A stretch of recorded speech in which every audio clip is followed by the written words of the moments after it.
Sore itu, langit menggantung sendu di atas jalanan kota. Aruna menenteng dua kantong belanja di kedua tangannya.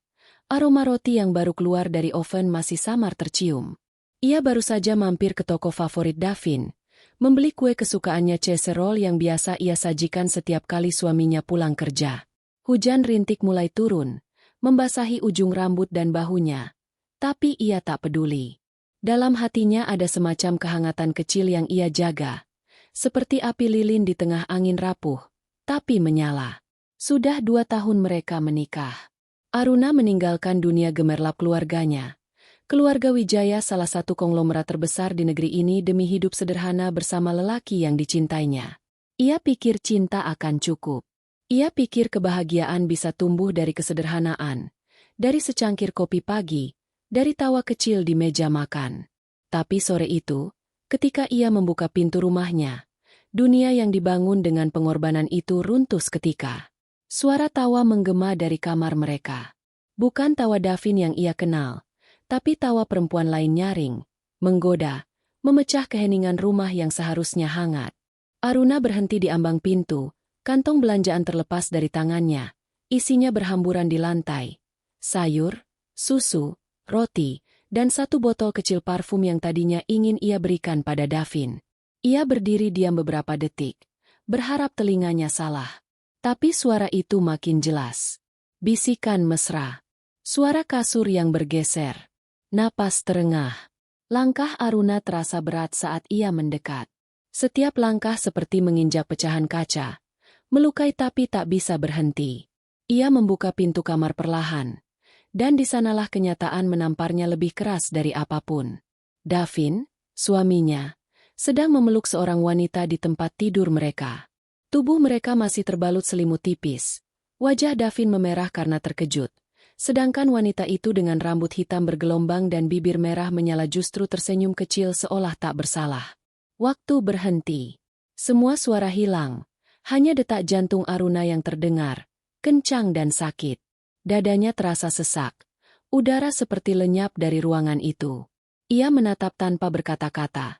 Mencoba memahami atau mungkin masih berharap ini hanya mimpi buruk. Tapi pandangan mata Davin yang panik, dan ekspresi licik wanita itu, menegaskan segalanya nyata. Wanita itu Mira, asisten pribadi Davin di kantor perlahan menarik selimutnya dan duduk di tepi ranjang. Ia menatap Aruna dengan senyum penuh kemenangan. Dia bilang, akan menikahiku. Ucapnya pelan, tapi setiap kata seperti jarum yang menusuk telinga Aruna. Aruna membeku. Tidak ada air mata. Tidak ada amarah meledak-ledak. Hanya tatapan kosong dan hati yang retak perlahan. Ia menatap Davin, berharap suaminya membantah, menjelaskan, atau sekadar menunjukkan penyesalan. Tapi Davin hanya diam. Wajahnya menegang. Matanya menatap ke arah lain. Mira berdiri, berjalan mendekat dengan langkah penuh tantangan. Kau pikir kau siapa, Aruna? Hanya istri sah di atas kertas. Davin sudah memilihku. Sebuah suara kecil dalam hati Aruna akhirnya pecah. Tangannya terangkat spontan, menampar wajah Mira dengan keras. Suara tamparan itu menggema di kamar, seperti petir yang membelah langit sore. Namun, sebelum ia sempat mundur, sebuah tamparan lain membalas lebih keras, lebih menyakitkan, datang dari tangan Davin. Aruna terpaku. Tamparan itu bukan hanya rasa sakit di pipi, tapi pukulan di seluruh jiwanya. Pria yang dulu ia bela dari semua pandangan meremehkan keluarganya. Pria yang ia pilih di atas segalanya kini menamparnya demi perempuan lain. Cukup, Aruna, teriak Davin dengan nada tinggi. Kau sudah keterlaluan. Aruna memegangi pipinya yang perih. Suaranya tenggelam di tenggorokan, tapi matanya tetap menatap Davin tidak dengan air mata, melainkan dengan kesedihan yang begitu dalam hingga terasa dingin. Davin kemudian berjalan ke arah meja, mengambil dompetnya, dan mengeluarkan beberapa lembar uang. Ia melemparnya ke lantai, di depan kaki Aruna. Uang itu bertebaran di ubin, menciptakan pemandangan paling hina yang pernah ia lihat. Itu cukup untuk ongkosmu pergi dari sini. Aku tidak mau melihat wajahmu lagi.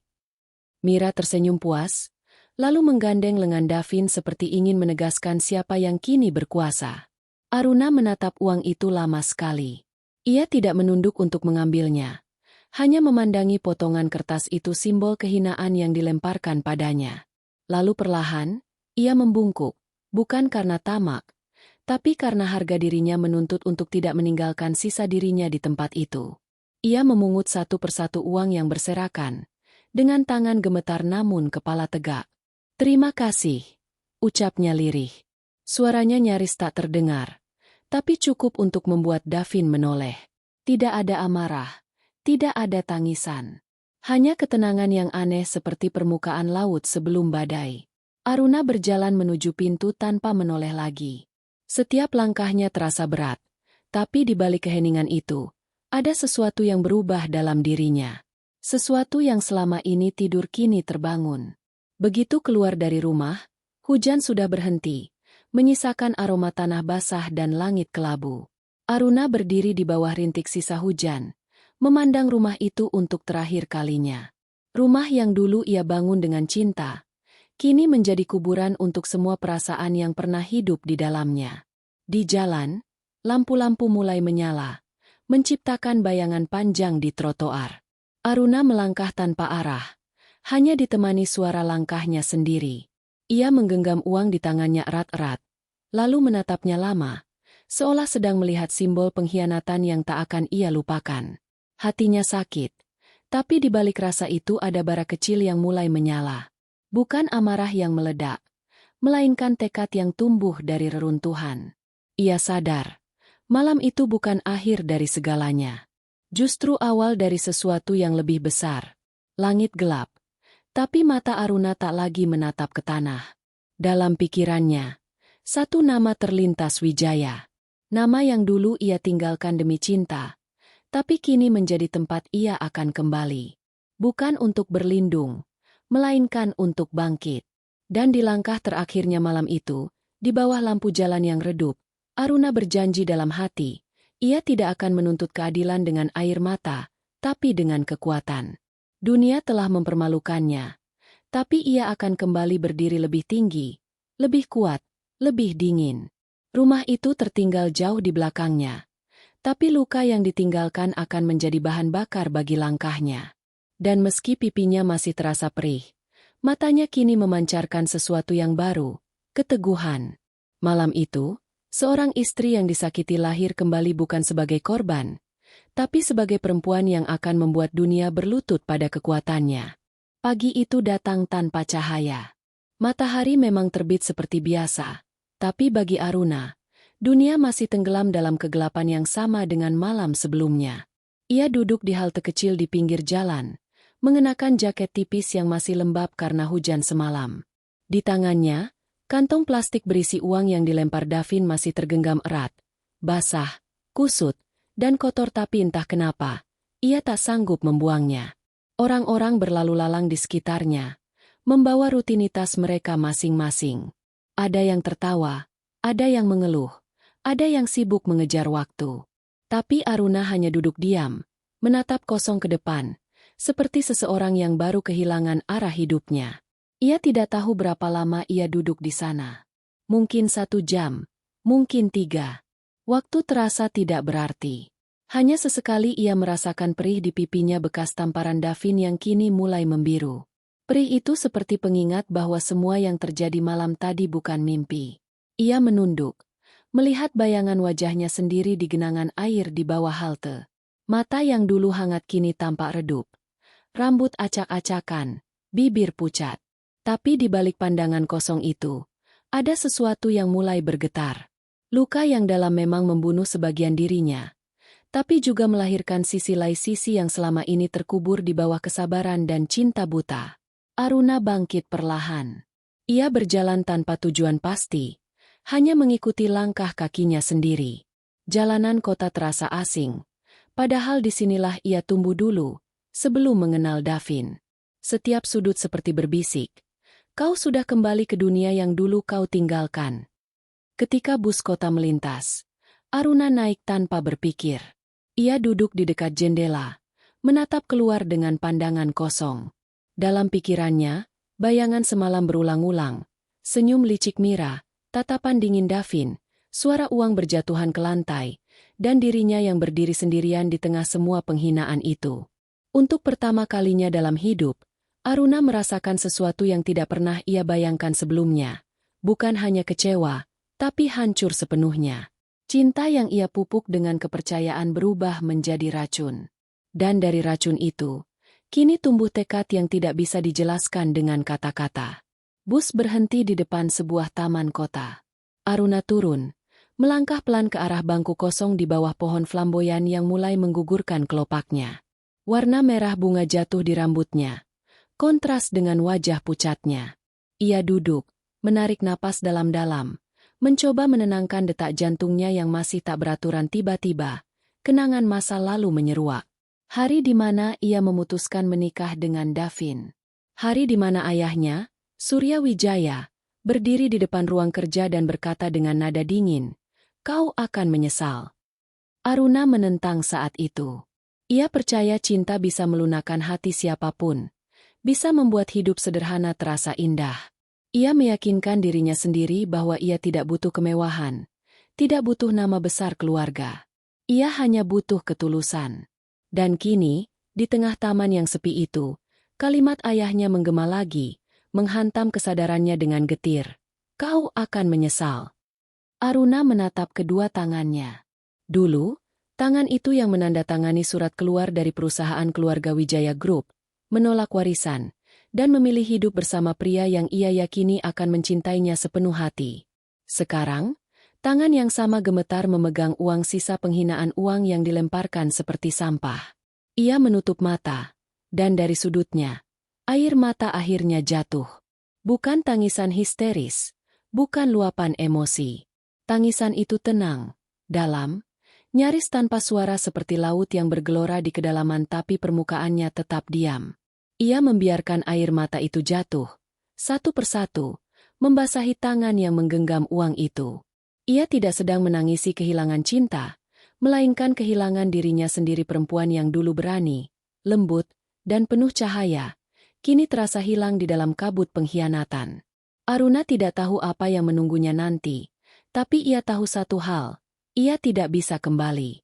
Tidak ke rumah itu, tidak ke kehidupan itu, dan tidak ke lelaki itu. Tapi entah kenapa, di antara kehancuran itu, muncul bayangan samar rumah besar di pinggiran kota, tempat ia dibesarkan. Gerbang tinggi dengan logo huruf W besar di tengahnya. Nama yang dulu ia abaikan dengan bangga. "Wijaya." Ia bergumam pelan. "Mungkin sudah saatnya aku pulang." Angin berembus lembut, menggoyangkan ranting flamboyan. Seolah semesta ikut mendengarkan keputusannya. Aruna berdiri lagi, menyeka air mata dengan ujung jari, lalu melangkah meninggalkan taman itu dengan langkah lebih pasti. Sepanjang jalan menuju terminal taksi, ia melihat bayangan dirinya di kaca toko-toko yang ia lewati. Setiap pantulan memperlihatkan perubahan kecil: mata yang mulai menajam, bibir yang mulai tegas, wajah yang tak lagi sekadar pasrah. Ada sesuatu yang tumbuh dalam diam, kekuatan. Ketika ia naik ke dalam taksi dan menyebutkan alamat keluarga Wijaya, sopir itu menatapnya melalui kaca spion, seolah tak percaya. "Keluarga Wijaya? Yang punya Wijaya Group itu, Bu?" Aruna hanya mengangguk pelan. "Ya," jawabnya datar. Sopir itu langsung menyalakan mesin tanpa banyak tanya. Taksi melaju menembus jalanan sore yang mulai ramai. Lampu-lampu kota mulai menyala, membias di jendela. Aruna bersandar, memandangi pemandangan yang berganti perlahan dari area padat ke jalan besar yang mulai dikelilingi pepohonan tinggi. Setiap kilometer yang mereka lalui terasa seperti melepaskan sesuatu dari dalam dirinya. Rasa sakit, rasa malu, rasa takut. Semuanya tertinggal di belakang. Di ujung jalan, hanya tersisa satu hal: keinginan untuk berdiri lagi. Tapi kali ini bukan sebagai istri yang disakiti, melainkan sebagai Aruna Wijaya, pewaris keluarga yang pernah ia tinggalkan. Taksi berhenti di depan gerbang besar dengan plakat logam bertuliskan, Wijaya Residence. Dinding tinggi berlapis batu alam, kamera keamanan di setiap sudut, dan dua penjaga berdiri tegak di depan gerbang. Aruna menatap bangunan itu lama, seperti menatap masa lalu yang dulu ia tolak, tapi kini menjadi satu-satunya tempat untuk memulai kembali. Ia turun dari mobil. Langkahnya pelan tapi pasti. Udara sore terasa dingin menelusup kulit, tapi jantungnya berdetak keras. Ketika gerbang terbuka perlahan, suara logam yang bergesekan terdengar seperti bunyi pintu takdir yang kembali terbuka dalam hatinya. Aruna tahu, setelah ini tidak akan ada jalan kembali. Dunia yang ia tinggalkan telah berubah dan begitu juga dirinya. Ia berdiri di depan halaman megah itu, menatap rumah besar bergaya kolonial yang dulu menjadi tempat ia belajar berjalan, tertawa, dan bermimpi. Kini, ia kembali bukan sebagai anak yang menyesal, tapi sebagai perempuan yang telah belajar cara bangkit dari kehancuran. Langit sore mulai berwarna keemasan, menyinari wajahnya yang pucat tapi tegas. Aruna menarik napas panjang, menegakkan punggung, lalu melangkah masuk melewati gerbang keluarga Wijaya meninggalkan status istri yang diusir, dan memulai babak baru sebagai pewaris yang akan merebut kembali kekuatannya. Langkah Aruna bergema di marmer putih yang licin. Suara ketukan hak sepatunya menyatu dengan aroma kayu tua dan wangi melati dari taman dalam. Rumah keluarga Wijaya tetap sama seperti dulu megah, seolah waktu tidak pernah menyentuhnya. Namun di mata Aruna, segalanya terasa asing. Dulu, tempat ini penuh tawa masa kecilnya. Sekarang hanya terasa sunyi, terlalu besar, terlalu dingin. Seorang pelayan tua yang masih ia kenal, Pak Seno, membelalak kaget saat melihatnya berdiri di pintu utama. "Nona Aruna?" Suaranya bergetar, nyaris tidak percaya. Ia buru-buru mendekat, menunduk hormat seperti dulu. "Sudah lama sekali. Nona baik-baik saja?" Aruna hanya mengangguk kecil. "Tolong beritahu ayah, aku ingin bertemu," ujarnya pelan, hampir seperti bisikan. Pak Seno menatapnya lama, mungkin melihat kelelahan yang dalam di wajah Aruna. Pakaian yang kusut, rambut yang masih sedikit lembab, mata sembab tapi tenang. Ia menunduk lagi, lalu bergegas masuk ke ruang tengah. Aruna menatap sekeliling, lampu gantung kristal masih berkilau, vas porselen masih berdiri di tempat yang sama, tapi suasana rumah ini seolah menolak kehangatan. Beberapa menit kemudian, langkah berat terdengar dari arah tangga besar. Suara langkah yang sangat Aruna kenal, teratur, tegas, penuh wibawa. Dari arah atas, Surya Wijaya turun perlahan, dengan jas abu-abu dan tatapan tajam yang sama seperti dulu. Rambutnya kini memutih sebagian, tapi keanggunannya tak berkurang sedikit pun. "Aruna," katanya tanpa nada. Tidak ada pelukan. Tidak ada sapaan lembut seorang ayah pada anak yang lama tak pulang. Hanya nama itu pendek, dingin, tapi penuh makna. Aruna menatap ayahnya, mencoba tersenyum, tapi senyum itu tak sampai ke matanya. "Ayah." Suaranya serak. Surya berhenti di anak tangga terakhir, menatapnya dari dekat. Pandangannya turun dari wajah Aruna ke tangan yang menggenggam kantong plastik kecil berisi uang yang sudah kusut. Sekilas, tatapan itu berubah, ada sesuatu di sana, antara iba dan kecewa, tapi hanya sesaat sebelum kembali datar. "Kau kembali," katanya pelan, "setelah menolak semua yang pernah kuberikan." Aruna menunduk, tidak membantah. "Aku tidak datang untuk meminta maaf," katanya akhirnya. Suaranya tenang, tapi ada gemuruh di baliknya.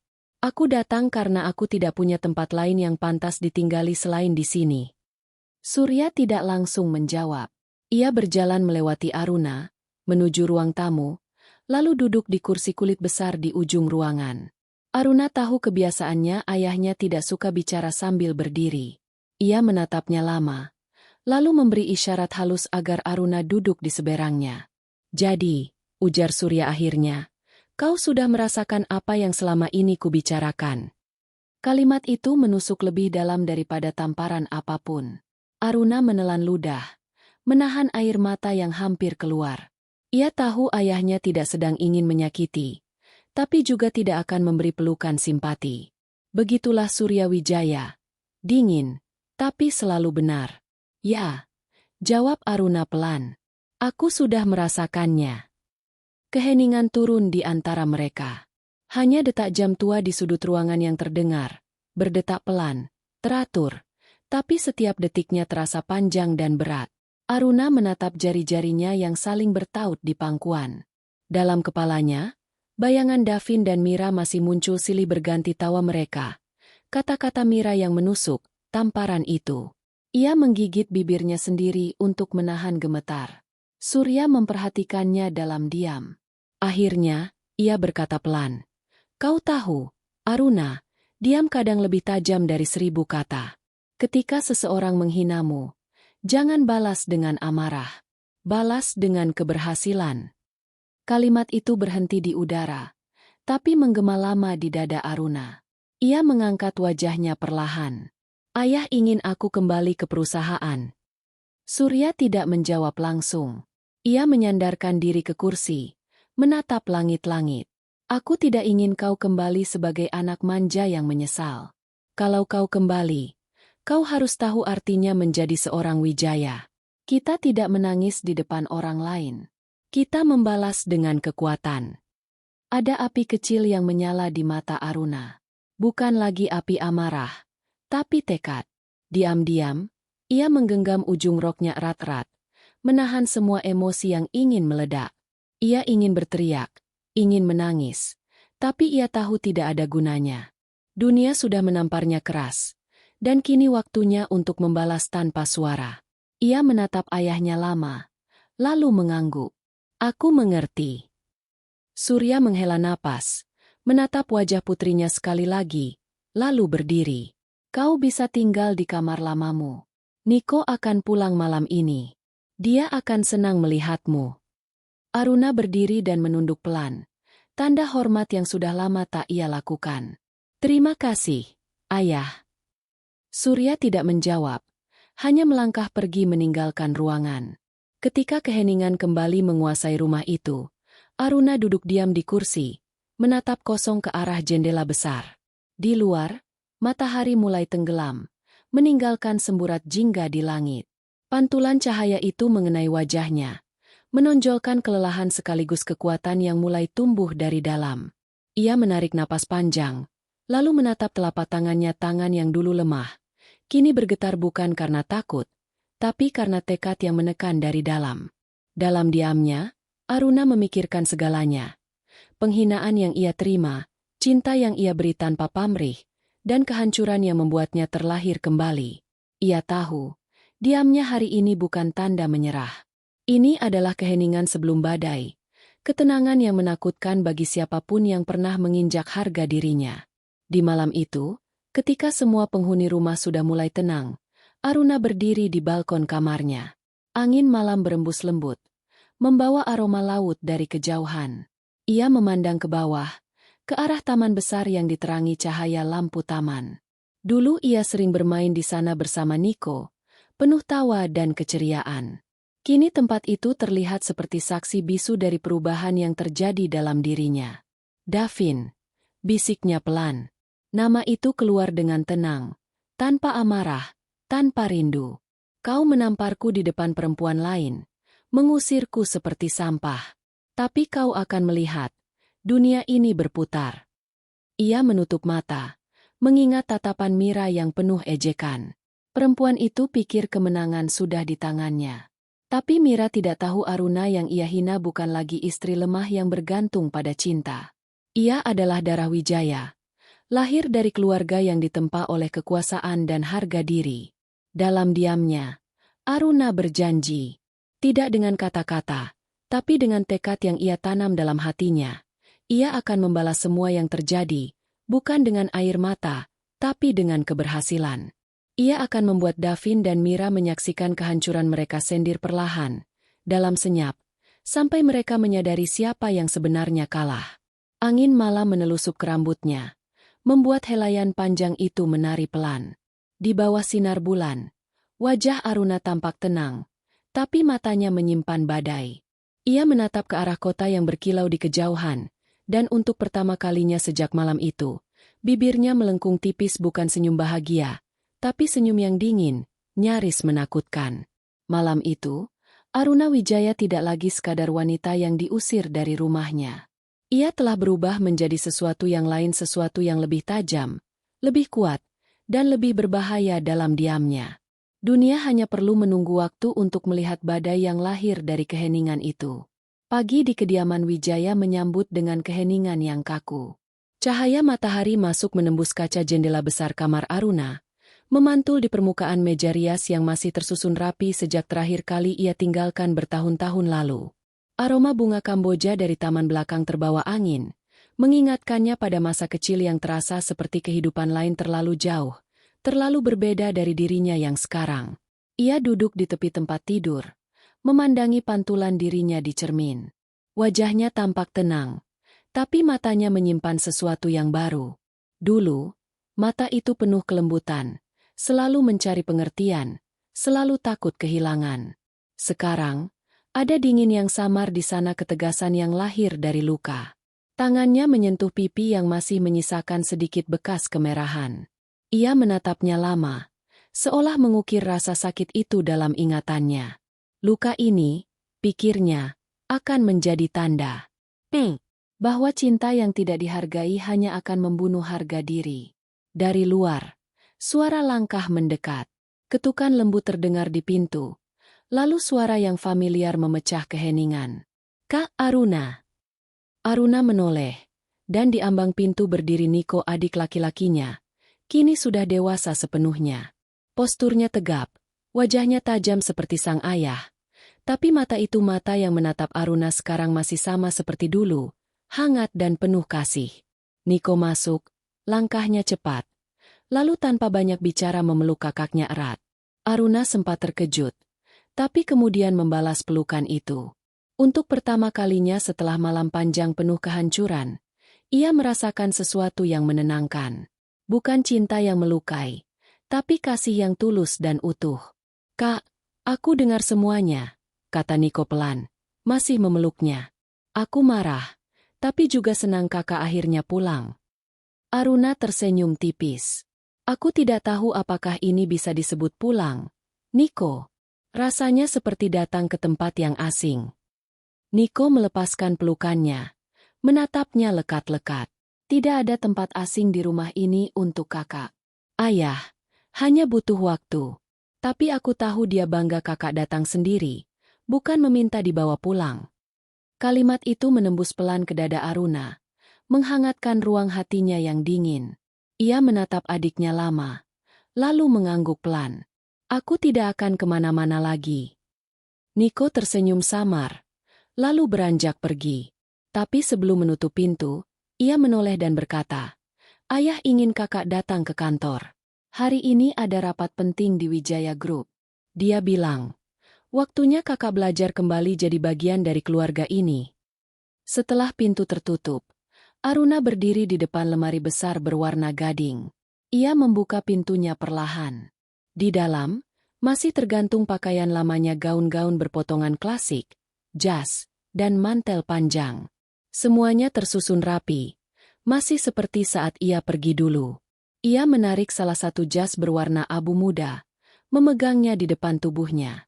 Bertahun-tahun ia hidup dengan pakaian sederhana, menolak semua simbol kekuasaan ini. Tapi kini, saat ia mengenakannya lagi, sesuatu terasa berubah. Jas itu seperti baju besi, bukan untuk mempercantik, tapi untuk melindungi.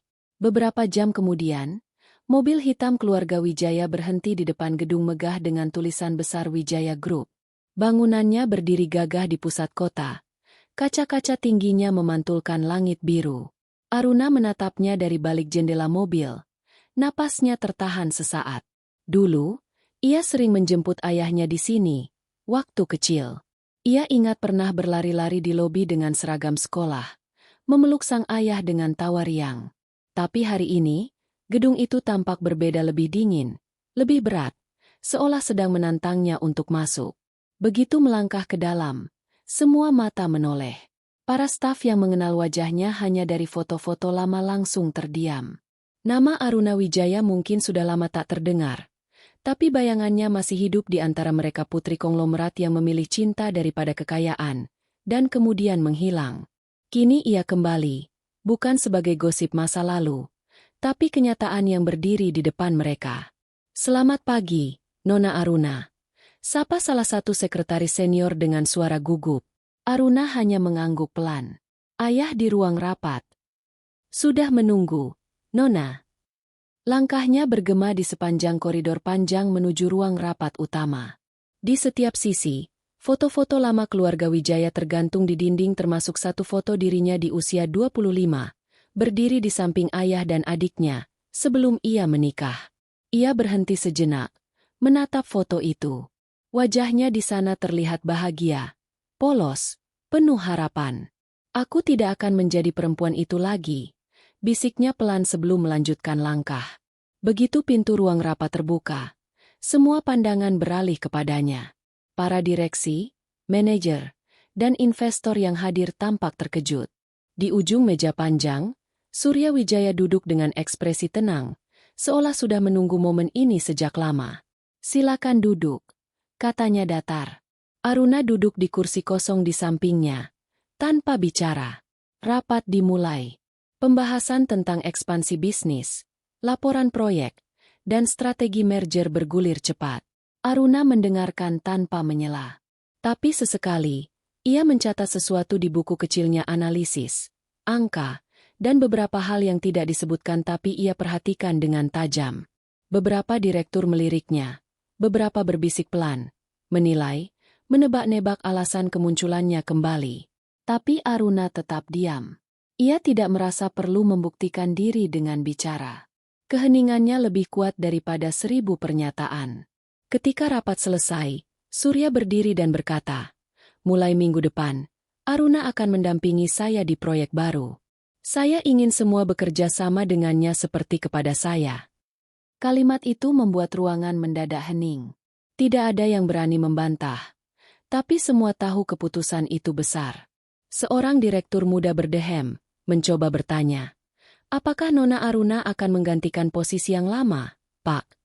Surya menatapnya sebentar, lalu berkata pelan, "Belum. Tapi dia akan belajar untuk itu." Aruna tidak menoleh ke siapapun.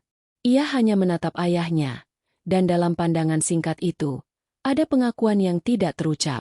Surya mungkin tidak akan pernah berkata bangga, tapi ia telah membuka jalan. Dan Aruna tahu, itu lebih berharga daripada pelukan apapun.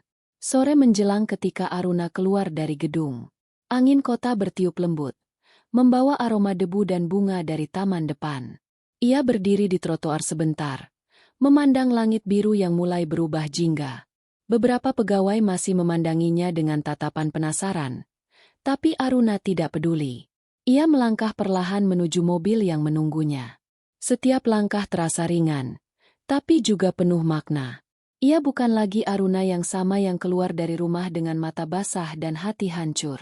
Sekarang, setiap geraknya memancarkan sesuatu yang lain, ketenangan yang berisi kekuatan, kelembutan yang dibungkus ketegasan. Ketika mobil melaju meninggalkan area gedung, Aruna bersandar di kursi, memejamkan mata. Dalam keheningan itu, ia mendengar suaranya sendiri di dalam kepala, suara lembut tapi tajam. "Aku kembali ke dunia yang pernah kutinggalkan, bukan untuk berlindung, tapi untuk mengambil kembali semua yang pernah kurlakan." Langit di luar mulai gelap, tapi di matanya ada cahaya yang tidak padam. Aruna Wijaya telah kembali. Bukan sebagai bayangan masa lalu, tapi sebagai badai yang siap menulis ulang kisahnya sendiri.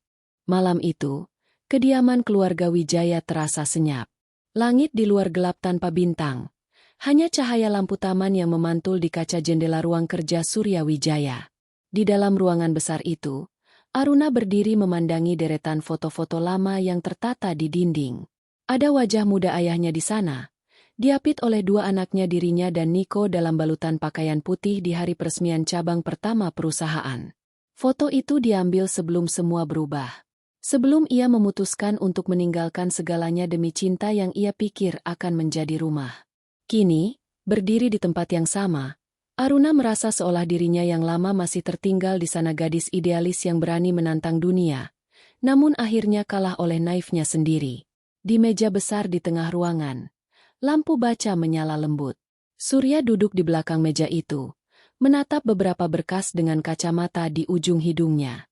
Tanpa menoleh, ia tahu putrinya ada di sana. "Masuk saja, Aruna," katanya pelan. Suaranya berat, berwibawa, Tapi tanpa nada hangat, Aruna melangkah mendekat. Setiap langkahnya bergema di ruangan yang terlalu luas untuk hanya berisi 2 orang. Ia berhenti di depan meja ayahnya, menunggu. Surya menutup map yang sedang ia baca, melepas kacamatanya, lalu mendongak menatap Aruna. Tatapan itu tajam seperti sedang menilai, bukan hanya melihat. "Sudah lama aku tidak melihatmu di ruangan ini," katanya akhirnya. Aruna menunduk sedikit. "Sudah terlalu lama, Ayah." Surya bersandar ke kursinya. Tangannya saling bertaut di atas meja. "Kau datang kembali ke rumah ini, ke perusahaan ini. Tapi apakah kau benar-benar tahu apa yang kau mau?" Pertanyaan itu menggantung lama di udara. Aruna tidak langsung menjawab. Ia tahu ayahnya bukan sedang meminta penjelasan, tapi sedang menguji keyakinannya. "Aku ingin mengambil kembali apa yang pernah kutinggalkan," ucap Aruna tenang. "Bukan karena aku menyesal, tapi karena aku tahu sekarang, yang dulu kupilih bukan cinta, tapi kebodohan." Surya menatapnya tanpa reaksi. "Dan kau pikir dunia ini akan mudah menerimamu kembali? Dunia yang dulu kau tolak mentah-mentah demi pria biasa yang bahkan tak bisa menghormatimu." Nada suaranya seperti belati. Tapi Aruna menatapnya tanpa gentar. "Tidak akan mudah. Tapi aku tidak datang untuk diterima, Ayah. Aku datang untuk bekerja." Ada jeda hening. Lalu perlahan, sudut bibir Surya terangkat sedikit, bukan senyum penuh kebanggaan, tapi cukup untuk menunjukkan bahwa ia mendengar sesuatu yang tidak ia sangka akan keluar dari mulut putrinya. Ia berdiri, berjalan menuju jendela besar yang menghadap taman belakang. Dari sana, cahaya bulan menyoroti sebagian wajahnya. "Kau tahu," katanya pelan, "dulu aku pikir kehilanganmu berarti kehilangan separuh warisanku. Bukan karena kekayaan, tapi karena kau satu-satunya yang punya hati. Tapi ternyata hati itu juga bisa menghancurkan seseorang kalau tak dijaga dengan akal." Aruna mendengarkan tanpa menyela. Setiap kata dari ayahnya seperti cambuk yang memukul lembut masa lalunya, tapi juga mendorongnya lebih kuat untuk tidak jatuh lagi. "Sekarang," lanjut Surya, menoleh ke arahnya, "kalau kau benar ingin kembali, aku tidak akan memanjakanmu. Kau tidak akan duduk di atas nama keluarga ini. Kau akan bekerja dari bawah, dan semua mata akan mengawasi setiap langkahmu. Sanggup?" "Sanggup," jawab Aruna mantap. "Baik." Surya menatapnya dalam. "Mulai besok, kau akan bekerja di bawah pengawasan Niko. Proyek yang ia pegang bukan main-main. Aku ingin kau belajar tentang ketegasan bukan belas kasihan." Aruna mengangguk. "Aku mengerti." Surya berjalan kembali ke meja, menyalakan kembali lampu baca. "Dan satu hal lagi," katanya tanpa menatapnya. "Lupakan masa lalumu. Dunia bisnis tidak peduli siapa yang pernah menamparmu atau berapa kali kau disakiti. Dunia hanya menghitung siapa yang bertahan di akhir." Aruna tidak menjawab, hanya berdiri tegak, menerima setiap kata itu seperti menerima sumpah baru. Malam itu, setelah keluar dari ruang kerja ayahnya, ia berjalan menyusuri lorong panjang menuju kamarnya. Dinding-dinding rumah terasa dingin, tapi tidak lagi asing. Kini setiap langkahnya terasa mantap, seolah setiap sudut tempat ini kembali mengenal pemiliknya. Di kamarnya, ia membuka jendela, membiarkan angin malam masuk. Di luar, lampu kota berkelap-kelip, seperti ribuan mata yang mengamati. Aruna bersandar di kusen jendela, memandang ke kejauhan. Ia ingat malam ketika Davin menamparnya. Ingat wajah Mira yang tersenyum puas di balik penghinaan itu. Tapi kenangan itu tidak lagi membuatnya menangis. Kini, ia memeluknya seperti bara panas, tapi memberi tenaga. Ia tidak akan mencari balas dendam dengan amarah. Ia akan melakukannya dengan keberhasilan. Di meja rias, sebuah kotak perhiasan kecil masih tergeletak di sana. Aruna membukanya. Di dalamnya ada cincin emas sederhana, cincin pernikahan yang dulu ia kenakan dengan penuh cinta. Ia menatapnya lama, lalu melepaskan cincin itu ke dalam laci. "Terima kasih sudah mengajarkan aku tentang kehilangan," bisiknya pelan, mengulang kata yang kelak akan menjadi mantra dalam hidupnya.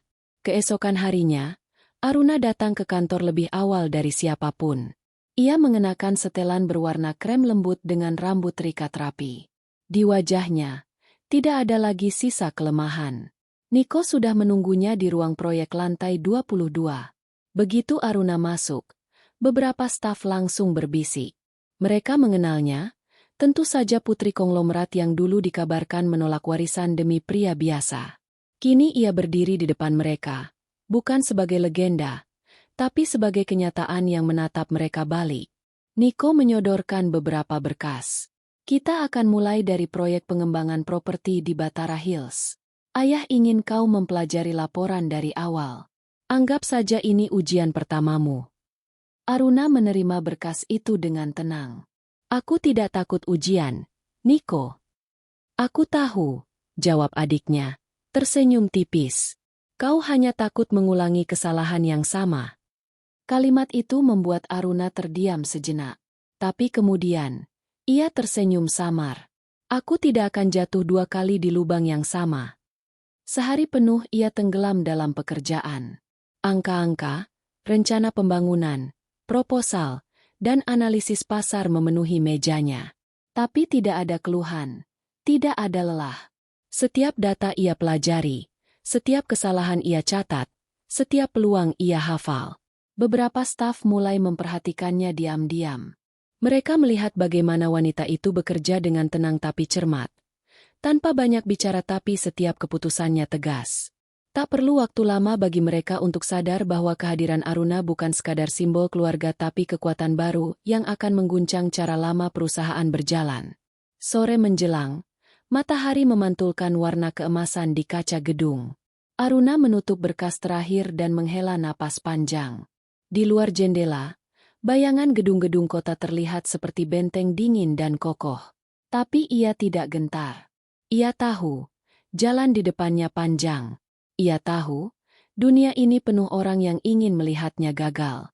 Tapi Aruna Wijaya bukan lagi pewaris yang manja dan terlupakan. Ia adalah perempuan yang ditempa oleh luka, dan kini kembali untuk memegang kendali atas takdirnya sendiri. Ketika langit berubah jingga, ia berdiri di depan kaca, menatap pantulan dirinya yang kini berbeda. Matanya tegas, senyumnya tipis, tapi penuh arti. Ini baru permulaan, ucapnya pelan. Dan malam turun perlahan, membawa ketenangan yang menandai lahirnya kembali pewaris yang dulu dilupakan dunia kini siap untuk menuntut tempatnya. Bukan karena nama, tapi karena kekuatan yang tumbuh dari luka yang pernah ingin menghancurkannya. Hari-hari Aruna di Wijaya Group berjalan dengan ritme yang menuntut dan tanpa kompromi. Setiap pagi ia datang lebih awal dari siapapun, menatap layar komputer dengan tenang, mengurai angka-angka yang hanya bisa dimengerti oleh orang yang mengerti cara berpikir di balik kekacauan. Dalam waktu singkat, ruangan yang dulu hanya dipenuhi suara tuts dan deru printer kini terasa berbeda tenang, tapi berdenyut dengan aura kehadirannya.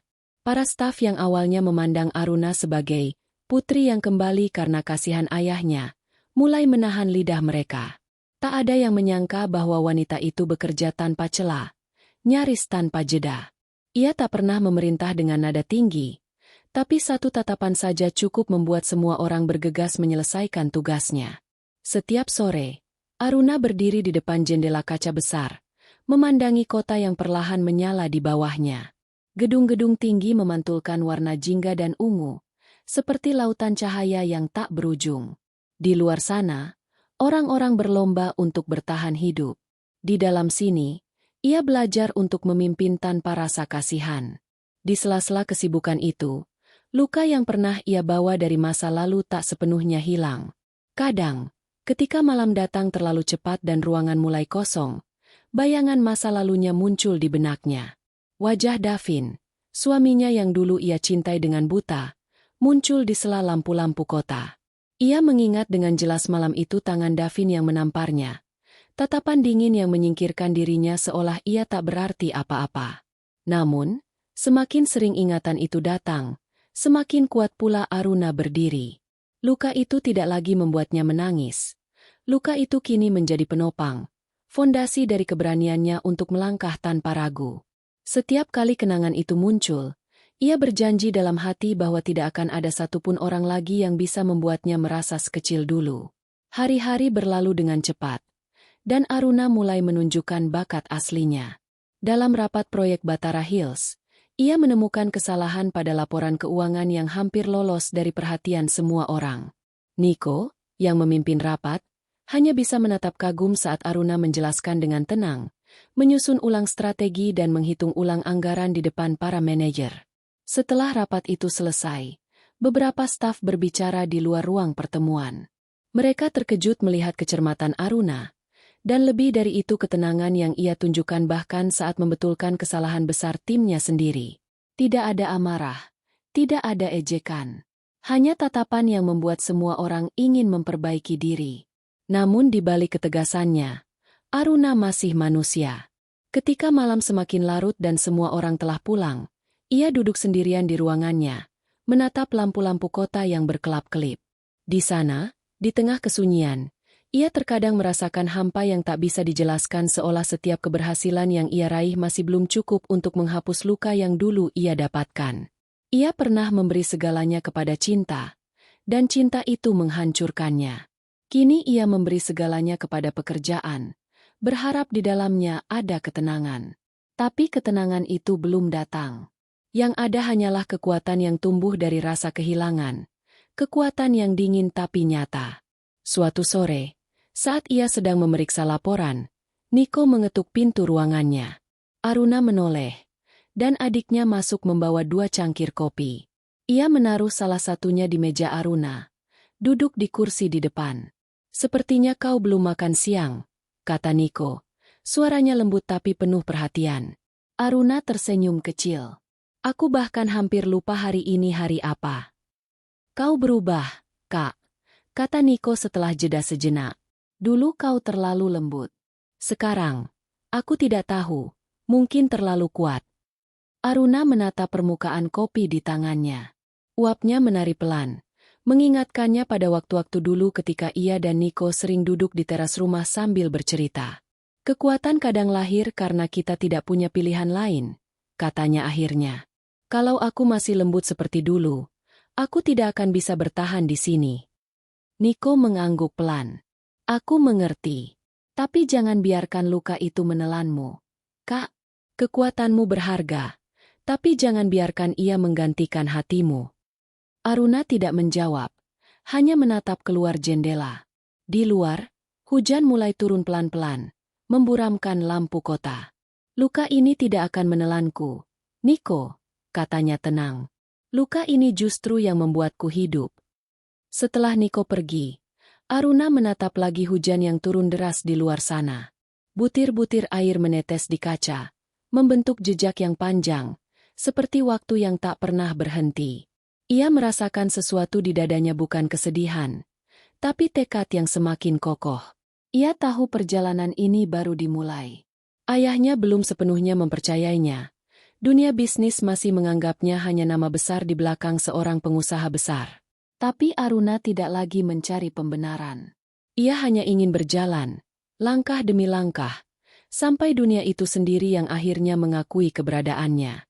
Beberapa bulan berlalu, dan proyek Batara Hills mulai menunjukkan hasil. Ide-ide Aruna membuat banyak perubahan. Ia menggabungkan konsep modern dengan nilai-nilai lingkungan, sesuatu yang semula dianggap mustahil. Namun di tangan Aruna, kemustahilan berubah menjadi arah baru. Media mulai melirik. Nama Aruna Wijaya kembali terdengar, bukan karena kisah cintanya yang gagal, tapi karena keberhasilannya memimpin proyek besar dengan cara yang tidak biasa. Ia tidak menonjolkan diri, tapi hasil kerjanya berbicara lebih keras dari apapun. Satu sore, sebuah majalah bisnis nasional mengirimkan undangan untuk wawancara.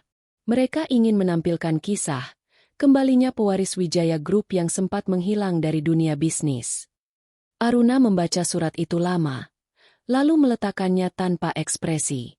Ia tidak butuh sorotan. Yang ia inginkan hanyalah ruang untuk terus bekerja. Namun malamnya, ketika ia menatap cermin di kamarnya, ia sadar sesuatu telah berubah. Wajahnya kini tampak lebih dewasa, matanya lebih tajam. Ia bukan lagi perempuan yang menangis di jalan dengan wajah ditampar dan uang dilemparkan ke tanah. Kini, Ia adalah seseorang yang bisa berdiri di antara 100 laki-laki dan membuat mereka menundukkan kepala hanya dengan ketenangannya. Luka di masa lalu itu telah menjadi kekuatan-kekuatan yang tidak terlihat tapi terasa di setiap geraknya, setiap tatapannya, setiap keputusan yang ia buat tanpa ragu. Suatu malam yang hening, Aruna berjalan ke balkon rumah. Angin malam membawa aroma tanah basah. Ia menatap langit yang penuh awan, memikirkan perjalanan yang telah ia lalui. Ia tahu suatu saat nanti, kehidupan akan mempertemukannya kembali dengan masa lalunya. Ia tidak tahu kapan, tapi ia siap. Dan kali ini, ia tidak akan datang sebagai perempuan yang meminta penjelasan. Ia akan datang sebagai seseorang yang berdiri di puncak kekuatannya yang mampu menatap orang-orang yang dulu menghancurkannya tanpa sedikit pun gemetar. Luka tidak membuatku lemah, katanya pelan ke arah langit malam. Ia membuatku tak terkalahkan. Di bawah langit yang mulai berangsur tenang, Aruna berdiri sendirian namun bukan dalam kesepian, melainkan dalam keteguhan yang baru. Ia tidak lagi menjadi bayangan dari masa lalu. Ia adalah masa depan yang sedang tumbuh, langkah demi langkah, dengan luka yang kini menjelma menjadi cahaya penuntun jalannya. Malam itu, langit Jakarta tampak berbeda. Gedung-gedung tinggi di pusat kota berkilau di bawah lampu, dan jalanan dipenuhi mobil-mobil mewah yang mengalir menuju ballroom Hotel Bintang 5 tempat acara gala tahunan, Business Leaders Alliance, digelar. Di sana, orang-orang penting dari dunia bisnis berkumpul, para pemilik perusahaan besar, investor internasional, dan nama-nama yang biasa hanya terdengar di kolom keuangan surat kabar. Di tengah keramaian yang berkilau itu, langkah Aruna Wijaya terdengar pelan namun berwibawa. Gaun hitam panjang yang ia kenakan jatuh lembut mengikuti geraknya. Rambutnya disanggul elegan, dan hanya satu anting berlian kecil di telinga yang menjadi perhiasannya malam itu. Ia tidak datang untuk menarik perhatian. Ia datang karena ini bagian dari pekerjaannya mewakili Wijaya Group di hadapan para mitra bisnis dan investor luar negeri. Namun tanpa disadarinya, malam itu akan menjadi malam di mana masa lalunya menatapnya kembali. Aruna melangkah ke dalam ballroom. Lampu kristal berkilau di atas langit-langit tinggi, memantulkan cahaya ke dinding-dinding kaca. Musik lembut mengalun, percakapan formal terdengar di berbagai sudut, dan aroma parfum mahal memenuhi udara. Aruna menatap sekeliling dengan tenang, lalu tersenyum tipis kepada beberapa rekan bisnis yang menyapanya. Sejak ia kembali ke dunia bisnis, semua orang membicarakannya. Sebagian memuji kecerdasannya, sebagian lagi masih ragu akan ketahanannya. Tapi tak satu pun yang bisa menyangkal satu hal, Aruna Wijaya kini adalah sosok yang disegani. Ia sedang berbicara dengan seorang investor asing ketika dari kejauhan, sebuah suara yang familiar mengguncang tenangnya. Bukan suara yang dipanggil langsung padanya, tapi cukup untuk membuat hatinya menegang sesaat. Ia tahu suara itu suara yang pernah membuatnya percaya, lalu hancur. Davin, suaminya. Atau lebih tepat, pria yang pernah menjadi suaminya. Aruna tidak langsung menoleh. Ia menegakkan tubuh, menahan napas sejenak, lalu perlahan memalingkan wajah ke arah sumber suara itu. Dan di sana, di seberang ruangan, di antara kerumunan jas dan gaun mahal, berdirilah Davin. Ia tampak berbeda dari terakhir kali Aruna melihatnya. Wajahnya masih sama tampannya, tapi kini ada gurat kelelahan di bawah matanya. Senyumnya tidak seterang dulu. Ia mengenakan setelan rapi, tapi Aruna bisa melihat dari cara ia berdiri bahwa kepercayaan dirinya tidak lagi utuh. Di sampingnya, Mir, perempuan yang dulu merebut segalanya darinya, berdiri dengan gaun merah menyala, terlalu mencolok di antara warna-warna lembut ruangan itu. Untuk sejenak, dunia di sekitar Aruna terasa hening. Suara musik, percakapan, bahkan langkah orang-orang seakan memudar. Yang tersisa hanyalah jarak antara dirinya dan masa lalu yang dulu menamparnya hingga jatuh. Davin menatapnya, jelas terkejut. Ia tidak menyangka akan bertemu Aruna di tempat seperti ini, bukan sebagai wanita sederhana yang dulu ia hina, tapi sebagai sosok berkelas yang kini dipandang banyak mata dengan rasa hormat. Aruna tidak menunduk. Ia menatap balik, tenang, matanya tak bergetar sedikit pun. Beberapa tamu mulai memperhatikan arah pandangan Davin, dan bisikan kecil pun muncul di antara mereka. Nama Aruna Wijaya disebut putri konglomerat yang kembali memimpin proyek besar, dan pria di seberangnya adalah Davin Rahardian, CEO perusahaan menengah yang mulai goyah di pasar. Aruna menyesap minumannya pelan, lalu berbalik, seolah tidak terjadi apa-apa. Tapi langkahnya membawa arah yang tak terhindarkan. Di antara kerumunan, takdir seolah menarik garis antara keduanya. Davin menghampiri lebih dulu. Langkahnya cepat, tapi wajahnya berusaha tetap tenang. Mira berjalan di belakangnya, dengan senyum angkuh yang dibuat-buat. "Aruna," ucap Davin. Suaranya pelan tapi cukup jelas untuk memecah jarak di antara mereka. Aruna menoleh. Tidak ada kejutan di matanya. Hanya ketenangan yang nyaris menakutkan. "Tuan Rahardian," katanya datar. "Sudah lama." Nada formal itu memotong Davin seperti pisau. Dulu wanita itu selalu memanggilnya dengan nada lembut, penuh cinta. Sekarang, setiap suku katanya seperti dibuat dari kaca dingin. Mira tersenyum miring, mencoba menahan rasa tidak nyaman. "Kami tidak menyangka akan bertemu di sini," katanya. Mencoba terdengar sopan tapi gagal menyembunyikan nada sombong di ujung suaranya. "Dunia bisnis kecil, Nyonya Mira," jawab Aruna ringan, menatap sekilas perempuan itu dari kepala hingga kaki.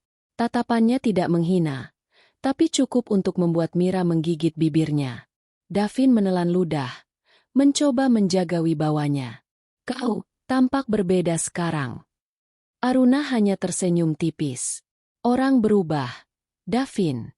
Beberapa karena kehilangan, beberapa karena akhirnya sadar apa yang pantas mereka perjuangkan." Ucapan itu membuat Mira melirik gelisah. Tapi Aruna tidak menunggu tanggapan. Ia beralih menatap seseorang yang datang memanggilnya salah satu direktur senior Wijaya Grow dan tanpa ragu, ia meninggalkan Davin dan Mira berdiri di tengah ruangan, seolah mereka hanyalah bagian kecil dari keramaian yang tak lagi berarti apa-apa baginya. Namun meski langkahnya menjauh, mata Davin terus mengikutinya. Ia melihat sosok Aruna berjalan dengan percaya diri. Setiap gerakannya memancarkan sesuatu yang dulu tidak pernah dimiliki wanita itu kekuatan. Dan di detik itu, Davin merasakan sesuatu yang aneh di dadanya. Rasa bersalah bercampur kehilangan yang terlambat disadari. Mira memegang lengannya pelan. Tapi Davin hanya diam. Matanya tak lepas dari Aruna yang kini berbicara dengan investor asing, tertawa kecil. Lalu berbalik sebentar menatap ruangan, tatapannya sekilas, tapi cukup untuk membuat Davin sadar betapa jauh jarak di antara mereka kini. Bukan lagi tentang status, tapi tentang nilai diri. Acara berlanjut, tapi Davin tidak lagi tenang. Setiap kali Aruna melintas di dekatnya, percakapan seolah berhenti. Semua mata mengikutinya. Ia bukan lagi wanita yang dulu ia rendahkan. Ia kini simbol kekuatan seseorang yang bahkan tanpa berusaha membuat dunia memperhatikannya. Ketika acara berakhir, Aruna berjalan menuju pintu keluar. Langkahnya tenang, tak terburu-buru. Di belakangnya, Davin berdiri tanpa keberanian untuk memanggilnya. Untuk pertama kalinya dalam hidupnya, ia tahu apa artinya kehilangan yang sebenarnya bukan kehilangan harta, tapi kehilangan seseorang yang pernah mencintai dengan seluruh jiwa dan kini tak lagi menoleh. Di luar ballroom, udara malam terasa lembab dan tenang. Aruna berhenti sejenak di bawah langit yang penuh lampu kota. Ia memejamkan mata, menarik napas panjang. Tidak ada rasa marah, tidak ada dendam. Hanya ketenangan dalam diri ini, ketenangan seorang perempuan yang telah memaafkan tanpa perlu berkata apa-apa. Malam itu, untuk pertama kalinya setelah sekian lama, Aruna merasa benar-benar bebas. Bebas dari rasa sakit, dari cinta yang salah, dan dari masa lalu yang dulu menahannya. Dan di kejauhan, di dalam ballroom yang kini hampir kosong, Davin masih berdiri memandangi pintu yang baru saja ia lewat, menyadari bahwa wanita yang dulu ia buang kini berdiri terlalu tinggi untuk ia jangkau kembali. Sementara Aruna melangkah menuju mobilnya, ia menatap pantulan dirinya di jendela. Matanya tidak lagi menyimpan kesedihan. Yang tersisa hanyalah kebijaksanaan yang lahir dari luka. Ia tahu ini bukan akhir. Ini hanyalah awal dari babak baru di mana masa lalu perlahan kembali, bukan untuk menjatuhkannya, tapi untuk menyaksikan bagaimana seorang perempuan yang pernah hancur kini berdiri di puncak dunia yang sama sekali tak lagi mengenal belas kasihan. Hari-hari setelah gala malam itu berjalan dengan ritme yang berbeda bagi Aruna. Ada sesuatu yang berubah di dalam dirinya. Ia tidak lagi merasa terguncang oleh masa lalu. Pertemuan dengan Davin dan Mira di ballroom itu seperti garis penutup dalam sebuah bab lama yang tak perlu dibuka kembali. Tapi di balik ketenangan wajahnya, ada kejelian yang tumbuh naluri tajam seorang pebisnis yang mulai memahami bahwa masa lalu seringkali datang bukan untuk menggoda perasaan, melainkan membawa pelajaran tentang kekuasaan. Sejak pagi itu, Aruna kembali ke rutinitasnya di kantor pusat Wijaya Group. Ia menghadiri rapat-rapat besar, menandatangani kesepakatan, dan menyusun rencana ekspansi. Dalam waktu beberapa bulan, namanya sudah cukup kuat untuk menyaingi pengusaha-pengusaha lama yang sebelumnya memandangnya sebelah mata. Ia memimpin dengan tenang, namun ketegasan di balik sorot matanya membuat siapapun berpikir dua kali untuk meremehkannya. Suatu sore, ketika matahari condong di balik gedung kaca, Niko adiknya yang kini menjadi tangan kanani datang ke ruangannya membawa setumpuk berkas. "Kak," katanya pelan, meletakkan map hitam di atas meja. "Kau mungkin ingin melihat ini." Aruna menatap map itu tanpa tergesa. Ia membuka perlahan dan membaca beberapa lembar laporan keuangan di dalamnya. Di sana, tertera nama sebuah perusahaan yang tidak asing di matanya. Rahardian Creative Holdings, perusahaan milik Davin. Angka-angka di dalam laporan itu tidak berbohong, grafik menurun tajam, utang membengkak, dan proyek besar yang mereka pegang tampak gagal menembus pasar. Niko menatap kakaknya dengan hati-hati. "Sumberku bilang, mereka hampir bangkrut. Investor utama mereka menarik diri sejak 2 bulan lalu." Aruna mengangkat pandangannya dari kertas, menatap jendela besar yang menampilkan pemandangan langit senja. "Mira?" tanyanya pelan. Niko mengangguk. Wanita itu menguras dana proyek dengan alasan strategi promosi. Tapi semua uangnya menguap. Katanya, sebagian digunakan untuk keperluan pribadi. Hening sejenak memenuhi ruangan itu. Aruna memejamkan mata sebentar, mengingat kembali malam ketika Davin melemparkan uang ke wajahnya, lembaran-lembaran yang ia pungut dengan tangan gemetar di bawah hujan. Sekarang, seolah semesta membalikan pemandangan itu. Ia tidak merasa puas. Hanya tenang. Dunia bekerja dengan caranya sendiri. "Lanjutkan pengawasan," katanya akhirnya. "Kita tidak perlu ikut campur." "Belum." Namun semesta tampaknya ingin mempercepat segalanya. Dalam waktu singkat, berita tentang krisis keuangan Rahardian Creative Holdings tersebar. Media mulai menulis rumor tentang kebangkrutan mereka. Nama Davin mulai turun dari daftar pengusaha muda potensial. Investor menjauh. Dan yang paling ironis, proyek terbesarnya yang seharusnya menjadi penyelamat gagal mendapatkan sponsor. Suatu malam, Aruna duduk di ruang kerjanya sendirian. Lampu ruangan redup. Hanya sinar layar komputer yang memantulkan wajahnya. Ia membaca laporan terakhir dari tim keuangannya. Perusahaan Davin benar-benar berada di ujung jurang. Satu langkah lagi, dan mereka akan lenyap. Aruna menatap layar itu lama. Lalu tangannya bergerak, mengetik perintah pada sistem internal Wijaya Group. Ia menandatangani dokumen elektronik perjanjian investasi, tapi tidak menggunakan nama Wijaya Group. Ia mendirikan perusahaan bayangan, Aurelia Capital, yang menjadi investor misterius bagi banyak proyek besar.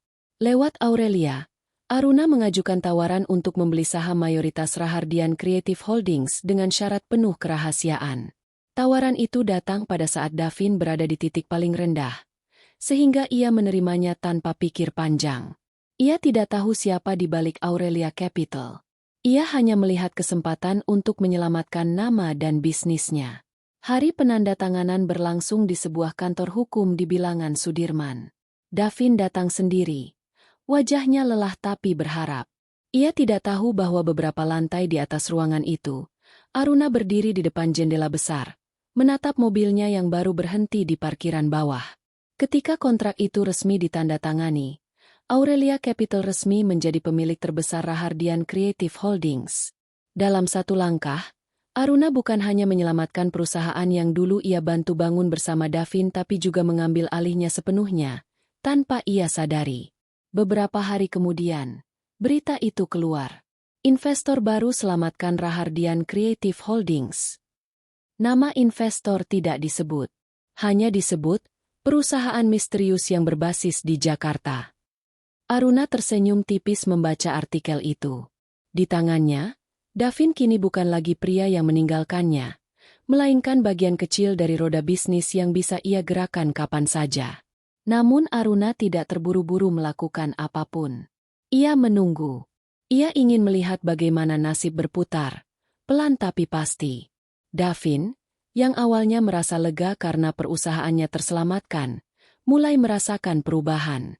Ia tidak lagi bebas membuat keputusan besar. Semua persetujuan kini harus melewati kantor pusat Aurelia Capital. Laporan-laporan mulai diminta setiap minggu, dan kebijakan lama dibongkar satu persatu. Ia mulai kehilangan kendali atas apa yang dulu ia anggap miliknya. Di sisi lain, Mira tampak mulai menjauh. Ia tidak tahan hidup dalam tekanan keuangan. Ia mulai jarang muncul di kantor. Lebih sering pergi ke luar negeri dengan alasan mencari investor baru padahal hanya berfoya-foya dengan sisa uangnya. Hubungan mereka yang dulu penuh gairah kini berganti dengan pertengkaran dan tuduhan. Sementara itu, Aruna terus memantau semuanya dari jauh, tanpa emosi. Setiap laporan dari Aurelia dikirim ke mejanya setiap Jumat pagi. Ia membaca, menandai, lalu menulis catatan singkat. Tidak ada rasa puas, tidak ada dendam. Hanya kepastian bahwa kehidupan akhirnya menuntut keseimbangan. Namun suatu hari, saat Niko masuk ruangannya, wajahnya tampak ragu. "Kak, Davin ingin bertemu dengan perwakilan Aurelia Capital." Katanya dia ingin bernegosiasi langsung dengan pemegang saham utama. Aruna menatapnya sebentar, lalu menutup laptopnya perlahan. "Baik," katanya. "Siapkan jadwalnya." "Dengan nama siapa?" tanya Niko, sedikit heran. Aruna tersenyum tipis. "Katakan saja perwakilan tertinggi Aurelia akan datang sendiri." Di dalam dirinya, Aruna tahu saatnya hampir tiba. Saat di mana semua rahasia terbuka dan masa lalu menatap wajahnya lagi bukan dengan amarah, tapi dengan penyesalan. Beberapa minggu kemudian, jadwal pertemuan ditetapkan di ruang rapat utama sebuah gedung tinggi milik Aurelia Capital. Davin datang lebih awal, duduk di kursi utama dengan gugup. Ia tidak tahu siapa investor misterius yang telah mengambil alih hidupnya. Ia hanya berharap bisa meyakinkan mereka untuk tetap mendukungnya. Ketika pintu ruangan terbuka, langkah sepatu hak terdengar lembut di lantai marmer. Davin menoleh, dan napasnya tercekat. Di sana, berdiri Aruna. Tenang, berkelas, dan jauh lebih berkuasa daripada siapapun di ruangan itu. Ia menatap Davin tanpa ekspresi, lalu duduk di kursi utama, persis di seberangnya. "Selamat pagi, Tuan Rahardian," katanya pelan, tapi suaranya menggema di ruang besar itu. "Kita bertemu lagi kali ini dalam kapasitas yang berbeda." Davin tidak mampu bicara. Dunia seolah berhenti berputar. Ia baru sadar bahwa seluruh waktu ini, tangan yang menyelamatkan perusahaannya adalah tangan yang dulu ia buang dengan kejam. Dan untuk pertama kalinya dalam hidupnya, Davin benar-benar tahu apa artinya kehilangan segalanya. Udara di ruang rapat itu terasa berat. Sunyi yang menggantung di antara mereka bukan sekadar diam, tapi juga kejut dan penyesalan yang menekan dada. Davin menatap Aruna seperti melihat hantu dari masa lalu seseorang yang dulu ia tinggalkan tanpa sedikit pun rasa bersalah. Kini kembali duduk di depannya dengan wibawa yang tak bisa diganggu. Aruna mengenakan setelan abu lembut. Sederhana tapi elegan. Tidak ada kilau perhiasan mencolok. Hanya cincin perak kecil di jarinya. Tatapannya tenang. Tidak ada kemarahan di sana. Bahkan tidak ada kebencian. Tapi justru itulah yang membuat Davin tak bisa menatapnya lama. Ia menunduk. Mencoba berbicara dengan nada profesional. Tapi suaranya bergetar.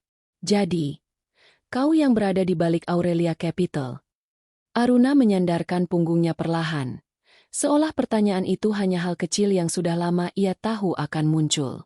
"Aku pikir kau sudah menebaknya, Davin," jawabnya tenang. "Meski, jujur saja, aku tidak menyangka kau akan sampai sejauh ini jatuh begitu dalam." Davin menggenggam tangannya di atas meja. Jemarinya gemetar, bukan karena takut, tapi karena malu. Aku tidak tahu harus berkata apa. Tidak perlu, potong Aruna pelan, tapi tegas. Aku tidak datang untuk mendengar penjelasanmu. Aku datang karena bisnis. Dan sayangnya, bisnis tidak punya waktu untuk perasaan. Kata-kata itu menusuk tajam. Davin tahu ia pantas menerimanya. Tapi yang membuatnya lebih sulit adalah kenyataan bahwa Aruna benar-benar tidak menunjukkan sedikit pun emosi. Tidak ada dendam yang ia harapkan. Tidak ada teriakan marah. Tidak ada air mata. Hanya ketenangan dingin yang membuatnya semakin kecil di depan wanita itu. Aruna menatap berkas di depannya. Aku telah meninjau laporan keuangan perusahaanmu. Angka-angkanya buruk, manajemenmu kacau, dan reputasimu di pasar sudah hampir tak bisa diperbaiki. Tapi, sebagai pemegang saham mayoritas, aku masih punya dua pilihan, mempertahankanmu atau mencopotmu sepenuhnya. Davin terdiam. Ia tahu apa arti kata-kata itu. Satu keputusan dari Aruna bisa menghapus seluruh karir yang ia bangun selama bertahun-tahun. Ironis dulu ia merasa berkuasa saat mengusir Aruna dari rumah mereka. Dan kini, hanya satu kalimat dari wanita itu bisa menghapus namanya dari dunia bisnis. Aruna menutup map, lalu menatapnya langsung. Dulu, aku pernah memberimu segalanya, Davin. Kepercayaan, cinta, kesetiaan, dan kau membalasnya dengan penghinaan. Tapi aku tidak datang untuk membalas. Aku datang untuk mengakhiri. Ia berdiri perlahan. Langkahnya tenang tapi berwibawa. Kau akan tetap di posisi CEO untuk sementara. Tapi semua kebijakan besar akan melewati Aurelia Capital. Dengan kata lain, kau akan menjalankan perintahku, bukan keputusanmu. Davin menatapnya. Sulit percaya dengan apa yang ia dengar. Jadi, kau akan membiarkanku bertahan? Aruna menatapnya sebentar. Lalu tersenyum tipis. Bertahan bukan berarti bebas. Kadang, hukuman terbaik bukan kehilangan segalanya. Tapi hidup cukup lama untuk menyadari apa yang telah kau hancurkan. Kata-kata itu menggantung lama di udara. Lebih dingin dari pendingin ruangan. Aruna mengambil tasnya dan berjalan menuju pintu. Langkahnya pelan, tapi setiap langkah terdengar jelas di lantai marmer. Ketika ia sampai di ambang pintu, ia berhenti sejenak. Oh, satu hal lagi, ucapnya tanpa menoleh. Wanita yang dulu kau pilih, dia sudah menarik seluruh uangnya dari rekening bersama kalian. Aku pastikan itu. Davin menutup matanya. Ia tahu Mira sudah pergi sejak beberapa minggu lalu. Mira menghilang dengan alasan ingin memulai hidup baru. Tapi mendengar Aruna menyebutnya membuat luka itu terasa lebih nyata. Setelah Aruna pergi, Davin duduk lama di ruang rapat yang kosong. Ia menatap kursi di seberangnya, kursi yang tadi diduduki oleh wanita yang dulu ia rendahkan, dan kini menjadi pemilik seluruh hidupnya. Ia tahu ia tidak akan pernah bisa kembali ke titik di mana ia bisa memohon. Segalanya sudah selesai. Tapi yang paling menyakitkan bukan kehilangan harta, melainkan kehilangan kesempatan untuk menebus. Sementara itu, Aruna keluar dari gedung dengan langkah ringan. Udara luar terasa segar.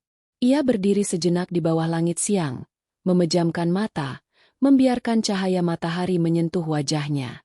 Tidak ada kebanggaan, tidak ada rasa puas. Hanya perasaan lega yang tenang, seolah beban bertahun-tahun akhirnya terangkat. Mobil hitamnya berhenti di depan lobi. Niko yang menunggu di dalam segera membukakan pintu. Aruna masuk tanpa banyak bicara. Selesai? Tanya Niko pelan. Sudah, jawab Aruna. Suaranya lembut tapi pasti. Mereka tidak berbicara sepanjang perjalanan kembali. Kota Jakarta melintas di luar jendela. Gedung-gedung tinggi seolah menjadi saksi betapa cepat roda kehidupan berputar. Aruna menatap pantulan dirinya di kaca. Wanita itu tidak lagi sama dengan yang dulu pulang membawa belanjaan dan menemukan suaminya dengan orang lain. Ia kini adalah Aruna Wijaya. Wanita yang tidak perlu membalas dengan amarah karena dunia sendiri telah melakukannya untuknya. Beberapa minggu setelah pertemuan itu, kabar tentang pengunduran diri Davin menyebar. Media menulis bahwa ia mundur karena alasan kesehatan. Tapi mereka yang tahu lebih dalam tahu kebenarannya Davin tak lagi punya kendali atas perusahaannya sendiri. Ia menjadi nama kosong di dunia bisnis, hilang tanpa jejak. Sementara Aruna, di sisi lain, semakin bersinar. Aurelia Capital berkembang pesat di bawah kepemimpinannya.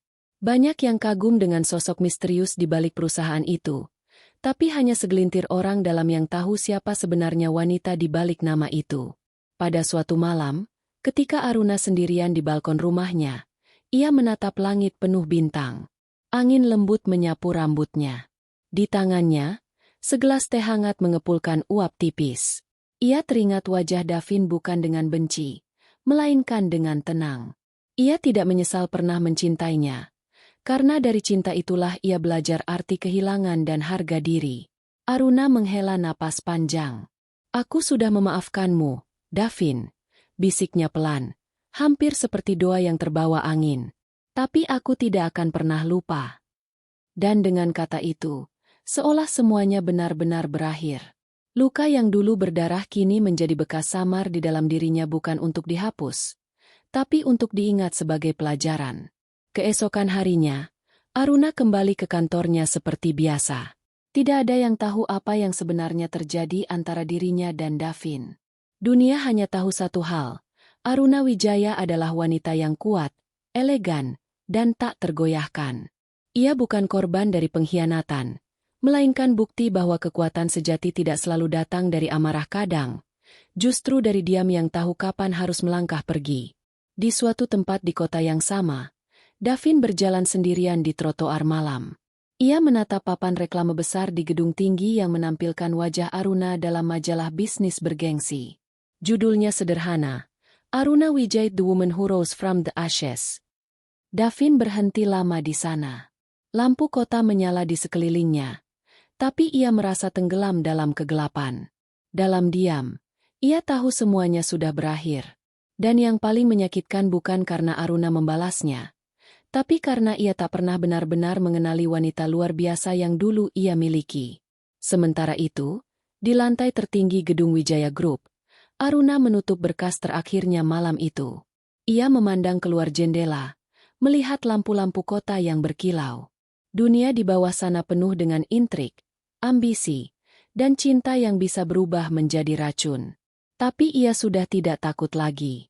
Ia telah melewati semua itu, dan kini ia berdiri di atasnya tenang, kuat, dan bebas. Dan malam itu, dengan hati yang akhirnya damai, Aruna menutup matanya sejenak. Dunia boleh berputar sesuka hati, tapi ia tahu satu hal pasti. Tidak ada pembalasan yang lebih indah daripada membuktikan bahwa seseorang bisa bangkit, bahkan setelah dijatuhkan oleh orang yang paling dicintai. Waktu berjalan seperti arus sungai yang tak bisa dihentikan. Bulan demi bulan berlalu, dan kehidupan Aruna terus melangkah dengan tenang, jauh dari riuhnya masa lalu. Dunia bisnis kini mengenalnya sebagai sosok yang disegani, bukan hanya karena namanya yang besar, tapi karena ketegasan dan kebijaksanaannya. Di setiap pertemuan, orang-orang menyebutnya dengan nada hormat, menyadari bahwa di balik ketenangan wajahnya tersimpan kekuatan yang tidak biasa. Aruna Wijaya tidak lagi hanya menjadi pewaris. Ia menjadi lambang baru seorang wanita yang berdiri di puncak dunia tanpa kehilangan dirinya. Pagi itu, sinar matahari menembus kaca jendela besar ruang kerjanya. Jakarta terlihat ramai dari lantai 30 gedung Wijaya Tower. Tapi di dalam ruangan itu, suasananya damai. Aruna duduk di kursinya, menatap berkas-berkas yang tertata rapi di atas meja. Ia tidak terburu-buru, tidak pernah lagi bekerja karena keinginan membuktikan sesuatu. Kini, setiap langkahnya bukan untuk melawan, tapi untuk melanjutkan. Niko masuk membawa secangkir kopi. "Kau belum sarapan," katanya lembut. Aruna tersenyum tipis. "Kopi cukup." Niko mengangguk, lalu menatap kakaknya beberapa saat sebelum bicara lagi. "Aku dengar Davin pindah keluar kota. Perusahaannya resmi ditutup kemarin." Aruna tidak menunjukkan reaksi. Ia hanya menatap jendela, melihat pantulan dirinya di kaca. "Begitu ya?" katanya pelan. Semoga ia menemukan ketenangan. Tak ada kebencian dalam suaranya. Hanya kejujuran yang datar. Seperti seseorang yang sudah selesai dengan semua babak masa lalunya. Niko menatap kakaknya lama. Ia tahu Aruna sudah benar-benar melepaskan semua itu. Tidak ada kemenangan yang lebih besar daripada ketika seseorang mampu melihat ke belakang tanpa lagi merasa sakit. Hari itu berjalan tenang seperti biasanya. Tapi menjelang sore, Aruna menerima undangan pribadi dari salah satu lembaga bisnis ternama di Eropa. Mereka ingin memberinya penghargaan sebagai Most Influential Businesswoman of the Year. Aruna membaca undangan itu tanpa tersenyum lebar. Hanya menatapnya dengan mata yang sedikit sendu. Bukan karena ia tidak bangga, tapi karena di balik semua pencapaian itu, ia tahu berapa banyak luka yang harus ia lewati untuk tiba di titik ini. Malam harinya, Aruna berada di rumah. Rumah yang berbeda dari dulu luas, tenang, dikelilingi taman dengan kolam kecil di belakang. Ia duduk di teras, mengenakan pakaian santai, membiarkan angin malam menyapa lembut wajahnya. Di langit, bulan menggantung penuh, memantulkan cahaya ke air kolam. Ia menatap ke sana lama, pikirannya melayang jauh. Dalam keheningan itu, ia seolah mendengar kembali gema masa lalu, suara tamparan, isak tertahan, pintu yang dibanting keras, dan langkah kakinya sendiri yang menjauh dalam hujan malam. Semua itu terasa seperti kehidupan milik orang lain kini. Aruna menutup matanya sejenak. Ada perasaan damai yang menenangkan di dadanya. Dendam telah lama padam, digantikan oleh sesuatu yang lebih besar, penerimaan. Ia sadar, hidup bukan tentang siapa yang kalah atau menang, tapi tentang siapa yang bisa berdiri tegak ketika segalanya runtuh. Keesokan paginya, ia menghadiri acara sosial yang diselenggarakan oleh yayasan milik Wijaya Group. Ia berbicara di hadapan ratusan orang bukan tentang bisnis, tapi tentang kekuatan untuk bangkit. Suaranya lembut tapi tegas, dan setiap kata terasa hidup karena lahir dari pengalaman yang nyata. Banyak orang yang menatapnya dengan mata berkaca, tanpa tahu kisah di balik ketenangannya. Ketika acara selesai, seorang jurnalis muda mendekatinya dan bertanya, "Apa yang membuat Anda tetap kuat, Bu Aruna, ketika segalanya terasa hancur?" Aruna tersenyum kecil. "Karena saya pernah kehilangan segalanya. Dan dari situlah saya belajar bahwa yang benar-benar berharga bukan apa yang kita miliki, tapi siapa kita setelah kehilangan itu." Jawabannya sederhana, tapi meninggalkan kesan yang dalam. Hari berganti minggu, dan undangan penghargaan di Eropa akhirnya ia terima. Ia berangkat seorang diri, menolak untuk membawa banyak staf. Baginya, perjalanan itu bukan tentang kebanggaan, tapi tentang menutup lingkaran hidup dengan damai. Saat berdiri di atas panggung besar di London, cahaya sorot menimpa wajahnya. Orang-orang berdiri memberikan tepuk tangan panjang. Aruna menerima trofi kristal itu dengan tenang, lalu berbicara singkat di depan mikrofon. "Saya berdiri di sini bukan karena tidak pernah jatuh," katanya dengan suara tenang yang menggema di ruangan. "Saya berdiri karena saya memilih untuk bangkit. Hidup tidak selalu memberi kita keadilan, tapi ia selalu memberi kesempatan untuk berubah. Dan kadang, perubahan itu datang dari luka yang paling dalam." Ruangan hening. Lalu tepuk tangan kembali menggema. Aruna menunduk sedikit, lalu melangkah turun dari panggung. Di antara kerumunan, ia melihat bayangan seseorang berdiri di kejauhan, sekilas mirip Davin. Tapi ketika ia menatap lebih jelas, bayangan itu menghilang di antara cahaya lampu. Ia tersenyum kecil, menganggapnya hanya permainan imajinasinya. Namun, entah mengapa, ia merasa seolah takdir memang memberinya kesempatan terakhir untuk berpamitan, bahkan hanya lewat ilusi. Malam itu, setelah acara selesai, Aruna berjalan sendirian di tepi sungai Thames. Angin dingin meniup rambutnya yang tergerai. Di seberang sana, lampu-lampu kota memantulkan cahaya di permukaan air. Ia berhenti sejenak, menatap pantulan dirinya di sungai itu. Wanita yang dulu menangis dalam diam kini berdiri tegak, dikelilingi cahaya. Air matanya jatuh satu, bukan karena sedih, tapi karena bersyukur. Ia berbisik pelan, nyaris tak terdengar. "Terima kasih, Tuhan, karena sudah mengizinkanku melewati semuanya." Ketika ia kembali ke hotel malam itu, ia membuka jendela kamarnya yang tinggi. Dari sana, ia melihat langit yang luas tanpa awan. Hatinya terasa ringan. Ia tahu, besok ketika matahari terbit, hidupnya akan terus berjalan. Bukan lagi sebagai wanita yang pernah disakiti, tapi sebagai seseorang yang telah berdamai dengan dirinya sendiri. Di Indonesia, berita tentang penghargaan itu menjadi sorotan. Semua orang memuji Aruna Wijaya, wanita yang mengubah luka menjadi kekuatan. Tapi Aruna tidak peduli pada pujian itu. Ia tahu siapa dirinya, dan itu cukup. Beberapa minggu setelah ia pulang, Niko memberitahunya kabar singkat. Davin meninggalkan kota tanpa jejak. Ia menjual rumah lamanya, menutup semua akun media sosial, dan kabarnya bekerja sebagai konsultan kecil di kota pesisir yang jauh. Aruna hanya mendengarkan dengan tenang. Tidak ada lagi rasa apapun di dadanya. Malam itu, ia duduk di ruang kerjanya sendirian. Di meja, terdapat foto lamanya bersama Davin, tersimpan di bingkai kayu tua. Ia menatap foto itu sebentar, lalu tersenyum. Dengan tenang, ia melepaskan foto itu dari bingkai dan menyimpannya di laci, bukan untuk dibuang, tapi sebagai tanda bahwa kenangan itu sudah punya tempatnya sendiri di masa lalu. Ia menutup lampu ruangannya dan berjalan menuju balkon. Angin malam membawa aroma bunga Kamboja dari taman. Di bawah sana, lampu kota berkelap-kelip seperti bintang. Aruna memejamkan mata dan tersenyum tipis. Ia tahu perjalanannya belum berakhir, tapi babak luka telah selesai. Tidak ada sorak kemenangan, tidak ada dendam yang meledak. Hanya ketenangan yang lembut, kemenangan dalam diam. Karena bagi Aruna Wijaya, pembalasan terbaik bukanlah melihat orang lain jatuh, melainkan mampu berdiri tanpa membenci lagi. Dan malam itu, di bawah langit Jakarta yang temaram, wanita yang dulu diusir dari rumah dengan hinaan kini berdiri di menara tertinggi, menatap dunia dengan mata yang damai. Hidup telah berputar. Dan kali ini, Aruna menang tanpa harus berperang.